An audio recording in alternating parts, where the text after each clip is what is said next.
চাই, আমরা সুরমা চোখে দেই কি দেই না? মুসা আলাইহিস সালাম আল্লাহর সাথে কথোপকথন করতে চেয়েছিলেন, আল্লাহর সাথে সাক্ষাৎ করতে চেয়েছিলেন। ওই সাক্ষাতের জন্য পাহাড় জ্বলছে না জ্বলে নাই? মুসা আলাইহিস সালাম কি জ্বলে গেছেন?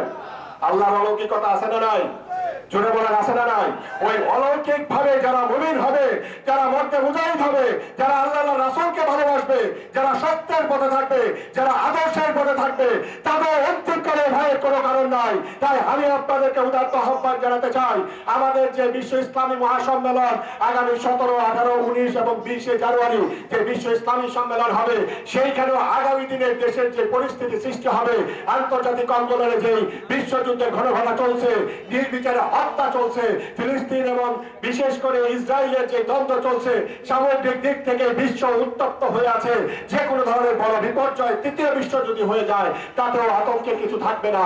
সেই সব দিক থেকে বিবেচনা করে আগামী দিনে এই বিশ্ব ইসলামী সম্মেলনে জাকির পার্টি মাননীয় চেয়ারম্যান আমাদের উদ্দেশ্যে, জাতির উদ্দেশ্যে বিশেষ দিক নির্দেশনা দিবেন। সেই দাওয়াত আপনাদের সকলকে জানিয়ে আমি আপনাদের কাছ থেকে বিদায় নিলাম।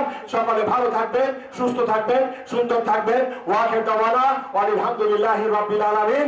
আসসালামু আলাইকুম ওয়া রাহমাতুল্লাহি ওয়া বারাকাতুহু। একই সাথে আপনারা জানেন যে বিএনপির চেয়ারপারসন বেগম খালেদা জিয়া উনি অসুস্থ আছেন। আপনারা সবাই দোয়া করবেন। উনি আমাদের দেশের একজন নাগরিক, অবশ্যই বয়োবৃদ্ধ একজন মানুষ। ওনার জন্য সকলে দোয়া করবেন। আল্লাহ পাক যেন দয়া করে ওনাকে সুস্থ করে আমাদের এই জীবনে ফিরিয়ে আনেন। সকলকে অসংখ্য ধন্যবাদ।